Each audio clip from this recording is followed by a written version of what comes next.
Hello friends. तो last lecture में अपन ने जीरो ऑर्डर रिएक्शन क्या होती है उसके बारे में स्टडी की थी। तो केमिकल काइनेटिक्स के अंदर आज लेक्चर नंबर 9 है, उसको स्टार्ट करते हैं। उसके अंदर जीरो ऑर्डर रिएक्शन होती है, उसको थोड़ा सा और डिस्कस करते हैं और उससे बनने वाले सभी प्रकार के क्वेश्चन वो डिस्कस करेंगे। तो मैं यहाँ पर थोड़ा सा रिवीजन करवा देता हूँ एक बार कि मैंने ये हेडिंग डाला केमिकल काइनेटिक्स। तो आपने किस प्रकार से जीरो ऑर्डर रिएक्शन होती है वो क्रिया कारकों की सांद्रता पर निर्भर कैसे नहीं करती, अर्थात अभिक्रिया की दर क्रिया कारकों की सांद्रता पर निर्भर नहीं करती। ये देखा था आपने किस प्रकार से उसका डेरिवेशन किया था और उस डेरिवेशन में अपने मुख्यतः दो फॉर्मूले निकल कर आए थे, वो बहुत ही काम के थे। अर्थात जितने भी क्वेश्चन बनेंगे वो उन दोनों फॉर्मूलों पर बनेंगे। कौन से फॉर्मूले थे वो? ये फॉर्मूले था, एक तो c T is equal to minus के T plus C naught a, हाँ यार था ना, और एक था एक्स इज इक्वल टू के टी। ये दो फॉर्मूले थे और एक फॉर्मूला क्या था? टी हाफ है, t half is equal to C naught upon 2k। ये फॉर्मूले अपने निकल कर आए थे और इसमें आपने देखा था, ये बोला था कि क्रिया कारकों की सांद्रता बढ़ाने पर शून्य कोटि की अभिक्रिया में टी हाफ का मान बढ़ता है। अर्थात टी हाफ है शून्य कोटि की अभिक्रिया का अर्धायुकाल क्रिया कारकों की प्रारंभिक सांद्रता पर निर्भर करता है। ये चीज देखी थी। ये डेरिवेशन इस प्रकार क्या था कि ए से बी ले रहा था, है ना। टी इज इक्वल टू 0 पर सी नोट कंसंट्रेशन इसकी 0, टी टाइम पर इसकी कंसंट्रेशन सी टी मान ली थी, अर्थात C naught minus X product X बन गया था। ये सी नोट माइनस एक्स को सी टी माना था। तो किसी भी प्रकार की अभिक्रिया की कोटि को ड्राइव कर रहे हैं तो अपने पास दो नियम, एक तो अवकलित वेग नियम, दूसरा प्रायोगिक वेग नियम। तो अवकलित वेग समीकरण से अभिक्रिया की दर निकाली थी, मैं सीधा समझा देता हूं। अवकलित वेग से R इज इक्वल टू क्रिया कारकों के रिस्पेक्ट में dc माइनस dt, अर्थात c क्रिया कारकों की सांद्रता है माइनस dc अपॉन dt। इसको इक्वेशन नंबर 1 दिया था। दूसरा वेग नियम से, वेग नियम क्या कहता है? R is equal to k, ये लो मैंने क्रिया कारकों की सांद्रता लिख दी। अब वेग नियम क्या कहता है कि क्रिया कारकों की सांद्रता के ऊपर जो अभिक्रिया की कोटि है उसको घात में चढ़ा दो। ये मैंने इसको घात में चढ़ाया। तो जब किसी भी क्रिया कारक हो या आधार हो कुछ भी हो उसके ऊपर घात 0 हो जाती है तो उसका मान 1 हो जाता है। जब मैं 1 को k से गुना करूंगा तो r is equal to k बचेगा। इक्वेशन नंबर 2 दिया था इसको। उसके बाद क्या था? इक्वेशन 1 व इक्वेशन 2 को बराबर, इक्वेशन 1 इज इक्वल टू 2, तो क्या हुआ था? Minus dc upon dt is equal to k। इस dt को इधर भेज दिया था तो ये k dt हो गया था, सभी को पता है। अब क्या क्या था कि माइनस माइनस को दोनों तरफ से गुणा किया था तो ये माइनस माइनस तो प्लस हो गया था, ऐसा ही हुआ था ना। तो अब दोनों तरफ अवकलन है, अवकलन को खत्म कौन करता है? समाकलन, और दोनों तरफ समाकलन किया था। जो नियत राशि होती है जैसे कि नियतांक है वो समाकलन से बाहर आता है तो माइनस के समाकलन dt। और ऐसा ही बताया था कि ये समाकलन कंप्लीट नहीं है तो लिमिट लगाते हैं। किसी भी समाकलन को पूर्ण करने के लिए उसके ऊपर लिमिट लगाते हैं और इसकी लिमिट लगाई थी कि जैसे ये सांद्रता के पदों में लिमिट है, लिमिट प्रारंभिक सांद्रता होती है उसको पदों में लिमिट लगाओ और जो अंतिम सांद्रता होती है या हाई सांद्रता होती है उसको इसके समाकलन के सिर के ऊपर लिमिट लगा दो। जैसे यहाँ पर देखा था कि इसकी प्रारंभिक सांद्रता सी नोट थी, लिमिट हो गई इसकी, और अंतिम में सी टी बची थी, क्रिया कारकों की सांद्रता यही तो बची थी, उसको मैंने लिमिट लगा दिया था। टाइम के पदों में प्रारंभिक में time t is equal to 0 था और अंतिम में t टाइम था। समाकलन अवकलन को खत्म कर देता है, ये कर दिया। तो लास्ट में क्या बचा था? इस सांद्रता के ऊपर बची थी लिमिट सी नोट से लेकर सी टी तक, इधर माइनस के, इधर भी लिमिट बची थी t is equal to 0 time से t टाइम तक। और ये लिमिट को खत्म करना आपको आता है, इसको इससे गुणा किया, माइनस इसको इससे गुणा किया और लास्ट में निकलकर ये आया था c t minus C naught is equal to minus के टी, अर्थात c T is equal to minus के टी प्लस सी नोट है। और इसका ग्राफ भी बनाया था, अर्धायु काल भी निकाला था।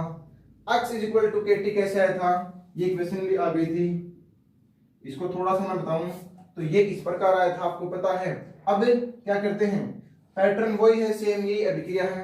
अब कौन अपने पास है, क्रिया कारकों के रिस्पेक्ट में अभिक्रिया को देख, अभिक्रिया का वेग देख रहे हैं या कुछ भी देख रहे हैं, तो क्रिया कारकों के रिस्पेक्ट में देखें तो पहला अवकलित वेग समीकरण से r is equal to dx upon dt, ये आया था, इसकी इक्वेशन नंबर 1 दिया था।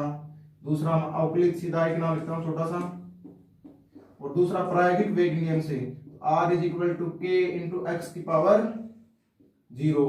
तो ये तो एक वेग ये बच गया। इक्वेशन नंबर 2, इक्वेशन नंबर 1 व इक्वेशन नंबर 2 को बराबर करोगे और सेम ऐसे के ऐसे पैटर्न से इसको सोल्व करोगे तो x इज इक्वल टू के टी निकल कर आएगा। ये काम की बातें पढ़ी थी। अब सबसे बड़ी मजे की बात ये आई थी कि शून्य कोटि की अभिक्रिया, शून्य कोटि की अभिक्रिया की दर क्रिया कारकों की सांद्रता पर निर्भर नहीं करती, क्रिया कारकों की सांद्रता पर निर्भर नहीं करती। ये किस बात से पता चला, जब इसे अपना इक्वेशन नंबर 1 व 2 को बराबर किया तो आपने ये देखा, क्या देखा कि dc is equal to dt आया। जो अपना ये आया था, इधर थोड़ा देखना, माइनस dc अपॉन dt, मैं मान लेता हूं इसको k c नोट के बराबर कर देता हूं। तो ये तो अभिक्रिया की दर है, ये तो अभिक्रिया की दर है, और ये कौन है, क्रिया कारक की सांद्रता। तो क्रिया कारक की सांद्रता कितने बढ़ा लो, इसके ऊपर पावर तो 0 है, और पावर 0 है, बड़े ध्यान से देखना, बहुत इंपॉर्टेंट बात बता रहा हूं मैं, इसके ऊपर पावर तो 0 है।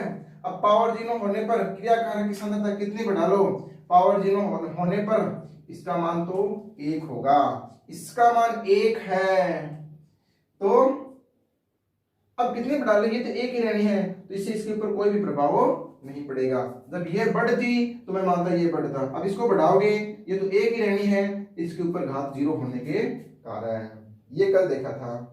और ये देखने के बाद अपन इसका ग्राफ बनाते हैं dc dt का, ये ग्राफ है। अब आपको एक ग्राफ और बनाना है, एक छोटा सा ग्राफ। ये क्वेश्चन पूछा गया था एक बार, हालांकि बोर्ड में तो कभी भी नहीं पूछेगा ऐसा क्वेश्चन, और बोर्ड के कंट्रीब्यूशन से देखें तो इस ग्राफ को मत बनाना, लेकिन कभी कभार कोई कंपटीशन के एग्जाम में पूछ लेता है। अब जैसे मैं मान लेता हूं इधर तो मैं ले लेता हूं अभिक्रिया की दर, जैसे मान लेता हूं dc माइनस dt, माइनस लगाओ कुछ भी लगाओ या dx लगा देता हूं मैं, चलो ये मान लो, ठीक। उत्पाद के रिस्पेक्ट में देख लो कोई बात नहीं, या क्रिया कारक के रिस्पेक्ट में देख लो कुछ नहीं। और इधर लिखता हूं मैं क्रिया कारक की सांद्रता, या सांद्रता नाम लिख देता हूं, क्रिया कारक ले लो या उत्पाद ले लो, कोई फर्क नहीं पड़ेगा, सांद्रता। अब मैं सांद्रता बढ़ाऊंगा, जैसे इधर तो सांद्रता चल रही है और इधर y एक्सिस पर अभिक्रिया की दर चल रही है, तो जैसे जैसे मैं सांद्रता बढ़ाऊंगा तो अभिक्रिया की दर पर कोई भी प्रकार का प्रभाव नहीं पड़ेगा। देखा इधर जा रहा हूं तो क्रिया कारक की सांद्रता बढ़ रही है। अब क्रिया कारक की सांद्रता बढ़ रही है, लेकिन dx अपॉन dt तो इधर ही नहीं जा रहा, वो तो एक जगह पर कांस्टेंट है, अर्थात क्रिया कारक की सांद्रता बढ़ाने पर अभिक्रिया की दर पर कोई प्रभाव नहीं पड़ता। ये बात शून्य कोटि की अभिक्रिया बोलती है। ये ग्राफ है, ये बना लो। अगर ये बात समझ में आ गई तो कमेंट बॉक्स में इसका आंसर जरूर देना, नहीं आई तो भी एक बार इस वीडियो को दोबारा देख लेना, या फिर कमेंट बॉक्स में किसी भी प्रकार की प्रॉब्लम हो तो डिस्कस कर लेना। ये ग्राफ था। अब इसकी इकाई बहुत ही इंपॉर्टेंट है।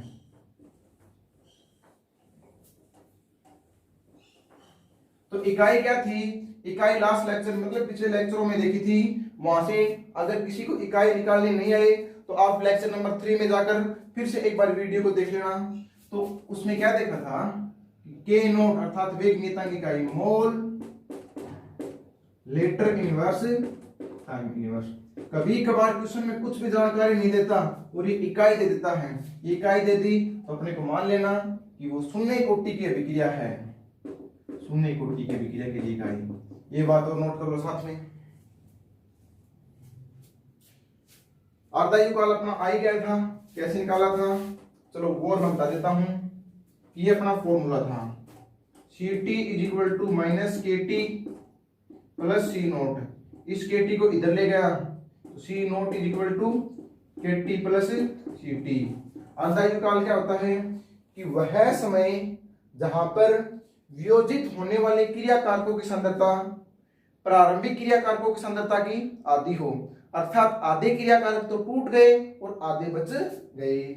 जैसे मैं बात करूं यहाँ पर C T is equal to C naught by two, अर्थात प्रारंभिक क्रिया कारकों के आधे बच जाए उसमें T is equal to T half होता है, वो अर्धायुकाल कहलाता है। बस ये वैल्यू पुट अप कर दो इसके अंदर, आपका अर्धायुकाल आ जाएगा। मैं करके दिखाता हूं। तो ये वैल्यू पुट अप करूंगा तो सभी जानते हो कि सी नोट इज इक्वल टू के टी हाफ प्लस सी नोट हाफ, अर्थात सी टी की जगह पर मैं सी नोट बाई टू रख देता हूं। तो इसको इधर ले जाओ तो सी naught minus C naught by two is equal to के टी हाफ। तो ये सी नोट अपॉन, तो ये तो सी नोट बाई टू बच गया था इज इक्वल टू के टी हाफ। टी हाफ कितना आ गया था कि टी हाफ होता है वो is equal to C naught upon two K आ गया था। T half is equal to C naught upon two K आ गया था। ये सी नोट कौन है यहाँ पर? क्रिया कारकों की प्रारंभिक सांद्रता, ये बात इंपॉर्टेंट है। क्रिया कारकों की प्रारंभिक सांद्रता, के वेग नियतांक, टी हाफ अर्धायुकाल। तो ये ऑलमोस्ट अपने शून्य कोटि के अभिक्रिया में जानकारियां जुटाई थी। अब इससे आधारित क्वेश्चन, अच्छे अच्छे क्वेश्चन बनते हैं, तो क्वेश्चन देखेंगे। तो क्वेश्चन के बारे में डिस्कस करेंगे, किस प्रकार के क्वेश्चन बनते हैं।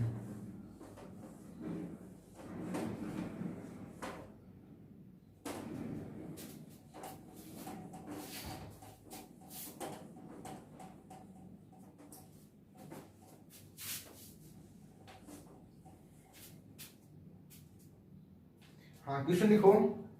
जैसे मैं साथ में लिखता हूं, एक रासायनिक अभिक्रिया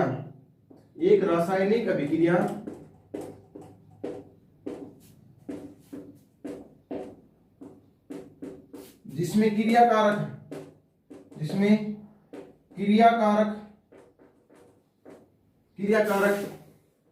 ए उत्पाद पी में बदल रहा है, साथ में से लिखो, जिसमें क्रिया कारक ए उत्पाद पी में बदल रहा है, सीधी रिएक्शन दिखाता है। जिसमें क्रिया कारक ये हो रहा है, क्रिया कारक ए पी उत्पाद में बदल रहा है। क्रिया कारक की प्रारंभिक सांद्रता, क्रिया कारक की प्रारंभिक सांद्रता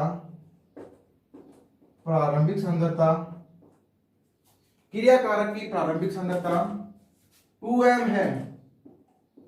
क्रिया कारक की प्रारंभिक सांद्रता 2m है एवं वेग नियतांक 2 इंटू 10 की power -2 mole litre inverse time inverse है। तो कितने समय बाद क्रिया कारक की सांद्रता 0.4 m शेष रहेगी। बहुत ही शानदार क्वेश्चन है, तो क्वेश्चन को मैंने नोट कर लिया, साथ में नोट कर लिया होगा।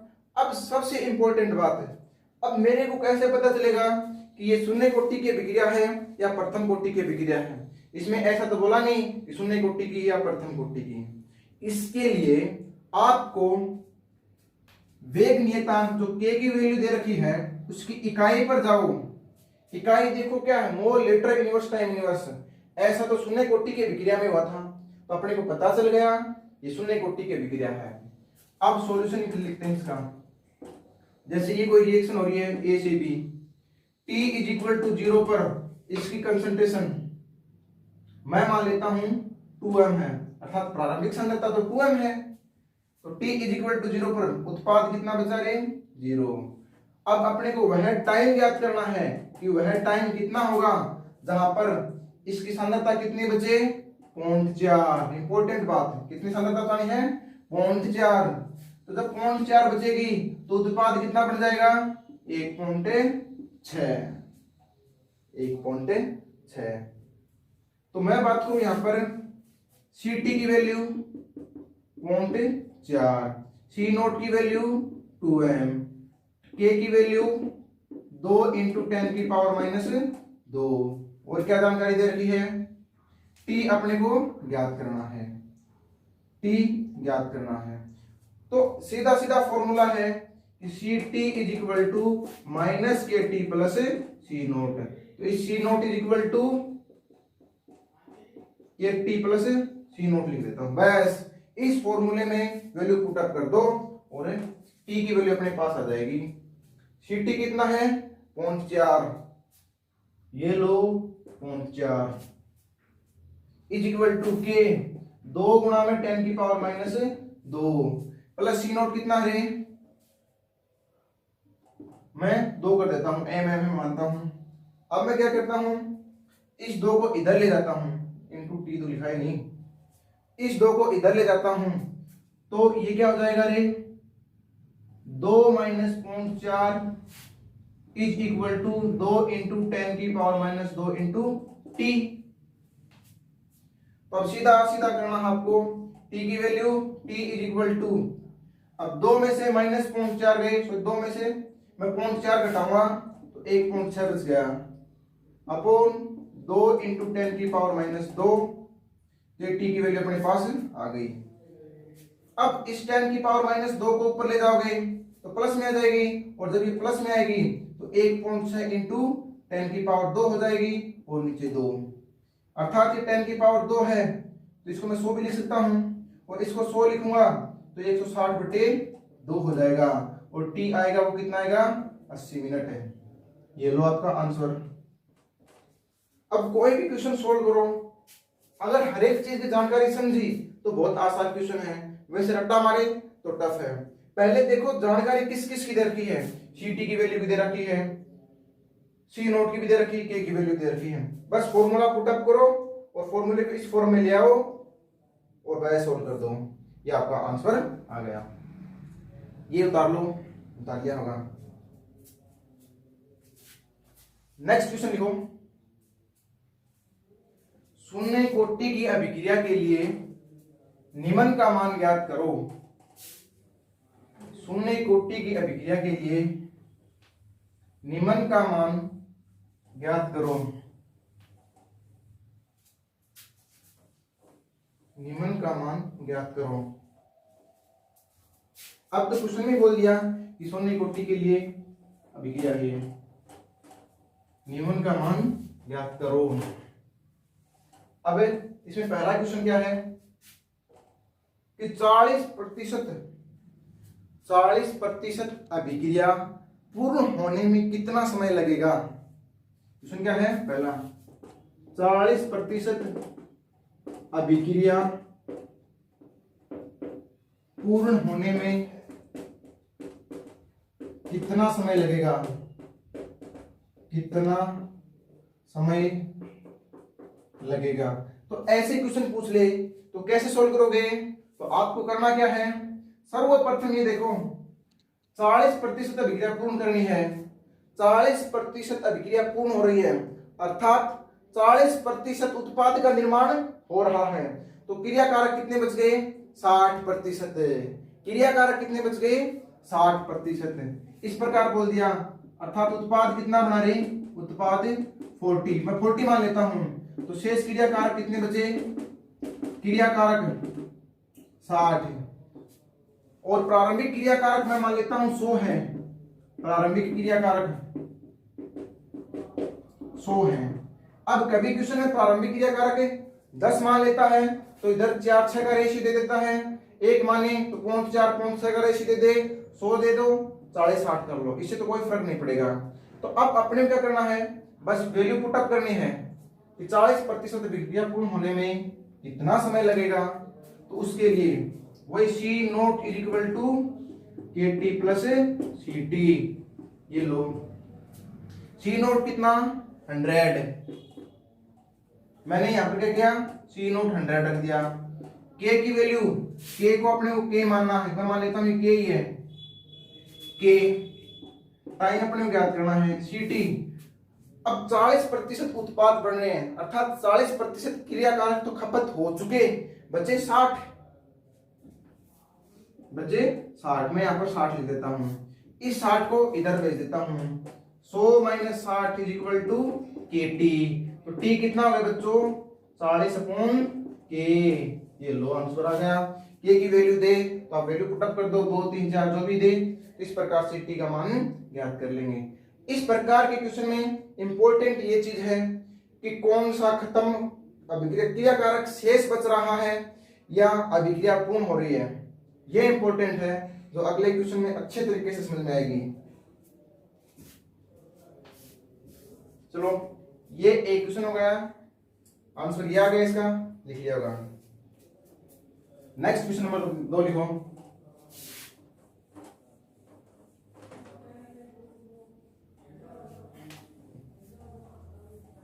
क्वेश्चन नेक्स्ट क्या है, यदि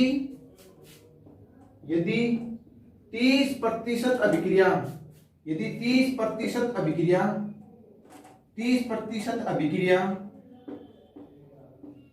40 मिनट में पूर्ण हो रही है, 40 मिनट में पूर्ण हो रही है, तो यदि 30% अभिक्रिया 40 मिनट में पूर्ण हो रही है तो 55% अभिक्रिया 55% अभिक्रिया पूर्ण होने में कितना समय लगेगा, कितना समय लगेगा। बहुत ही इंपॉर्टेंट क्वेश्चन है, बहुत ही इंपॉर्टेंट क्वेश्चन है। यदि 30% अभिक्रिया पूर्ण होने में 40 मिनट का समय लगता है, सेम वही काम करो, सी नोट की वैल्यू तो आप क्या मान लो 100, टी के को मान लो के। तो पहला क्या करते हैं, मैं यहां पर करता हूं सी नोट इज इक्वल टू के टी प्लस सी नोट कर देता हूं, सॉरी सी टी। तो सी नोट कितना है 100, के की वैल्यू के मान लेता हूं मैं, और ये हो गया आपका टी प्लस सी टी कितना है। यदि 30% अभिक्रिया 40 मिनट में पूर्ण होती है, अर्थात 30% अभिक्रिया तो पूर्ण हो गई, क्रियाकारक कितने बचे 70%, क्रियाकारक 70% बचे यहाँ पर। तो मैं यहाँ पर क्या करता हूँ, सी टी की वैल्यू 70%, या इस प्रकार याद कर लो, C naught minus X is equal to C T के बराबर आ जाएगा। सी नोट 100, अभिक्रिया पूर्ण कितनी हो गई है 30% है, तो माइनस एक्स कितना बन गया 30, तो पीछे कितना बचा रहे 70, तो सी टी इक्वल टू 70 आ गया। तो इस हिसाब से मैं टी की वैल्यू ज्ञात कर लूंगा, सॉरी टी दे रखा है इसमें, तो 100 is equal to K into 40 plus 70 को इधर ले गया, तो बचा कितना रे, सीधा कर देता हूं 100 माइनस 70, तो के इंटू 40, तो ये 30 is equal to K into 40 बचा। इसको इक्वेशन नंबर 1 दे देता हूं। अब मैं क्या करता हूं, दूसरे के लिए क्या करता हूं, 55% अभिक्रिया पूर्ण होने में कितना समय लगेगा। तो इसके लिए क्या करो, वही फंडा फिर से है कि सी नोट इज इक्वल टू के टी प्लस सी टी। सी नोट तो 100 है, के मान लो टी अपने ज्ञात करना प्लस सी टी। 55% अभिक्रिया पूर्ण होने में कितना समय लगेगा, अर्थात क्रियाकारक कितने खपत हो गए 55%, मींस उत्पाद 55% बन गए, तो क्रियाकारक खपत हुए तभी तो उत्पाद बना, तो पीछे कितना बचा 45%, तो शेष क्रियाकारक 45%, जो सीटी की वैल्यू हो जाएगी 45%, तो आपको सीटी 45 लिखना है यहाँ पर। इसको इधर भेज दो, तो 100 माइनस 45 55 हो गया, 55 हो गया। जो जैसे ये 55 हुआ तो ये केटी हो गया, समीकरण नंबर 2। अब क्या करना है आपको,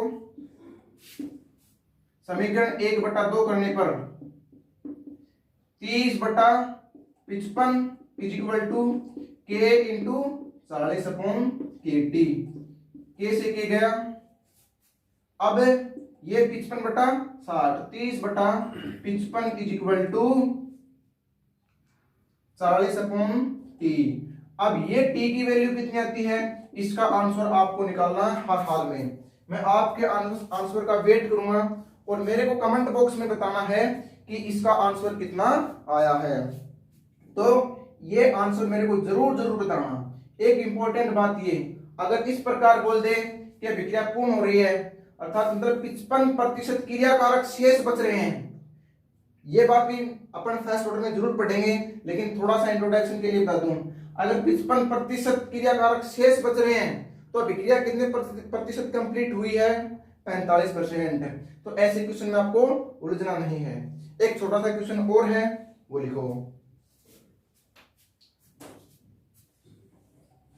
एक शून्य कोटि की अभिक्रिया, एक शून्य कोटि की अभिक्रिया जिसमें क्रियाकारक की प्रारंभिक सांद्रता, जिसमें क्रियाकारक की प्रारंभिक सांद्रता 4m है, जिसमें क्रियाकारक की प्रारंभिक सांद्रता 4m है एवं वेग नियतांक 2 × 10⁻², 2 × 10⁻², mole litre inverse minute inverse है, तो अभिक्रिया का अर्धायुकाल बताओ। तो अभिक्रिया का अर्धायुकाल बताओ, अभिक्रिया का अर्धायुकाल बताओ। कैसे क्या करेंगे? अब क्या हुआ, अपने को जानकारी दे दी कि C0 प्रारंभिक सांद्रता कितनी है? 4m, K की value 2 × 10⁻², mole litre inverse time inverse, ये मोल भैया, mole litre inverse minute inverse में दे दी, मिनट इनवर्स। अब क्या करना है? T½ = C0/2K, बस हो गया काम आसान। तो T½ कितना हो जाएगा रे? C0 मैं 4 रख देता हूं इंटू 2, तो 2 × 10⁻²। तो ये बताओ, ये तो ऊपर 2 बच गया, ये 2 से ये 2 गया, तो T½ कितना आ गया रे? इस 10⁻² को ऊपर ले जाऊंगा तो ये 100 मिनट आ जाएगा। ये आपका आंसर आ गया। तो इस हिसाब से शून्य कोटि की अभिक्रिया से संबंधित जितने भी प्रकार के क्वेश्चन बनते हैं अपन ने डिस्कस किए। इससे बाहर आपके बोर्ड एग्जाम में हो या कंपटीशन एग्जाम हो, शून्य कोटि से संबंधित इसी प्रकार के क्वेश्चन आएंगे। बाकी कल की क्लास में प्रथम कोटि की अभिक्रिया को डिस्कस करेंगे। उससे पहले आप इसको पूरा पढ़ना, और जो भी बात आपको समझ में नहीं आई तो कमेंट बॉक्स में मेरे को जरूर बताना कि ये बात समझ में नहीं आई, इसका रिप्लाई दोबारा करो, या कोई नया क्वेश्चन हो तो मेरे को डायरेक्ट कमेंट बॉक्स में डाल देना, मैं उसका आंसर आपको अगली क्लास में जरूर दूंगा। तो एक दो बच्चे के मेरे पास क्वेश्चन भी आए थे कि प्रथम कोटि की अभिक्रिया से संबंधित थे, उसका आंसर अपन प्रथम कोटि की अभिक्रिया पढ़ने के बाद ही करेंगे। आज शून्य कोटि की अभिक्रिया के जितने भी डाउट थे क्लियर हो गए। तो मिलते हैं कल की क्लास में। Thank you.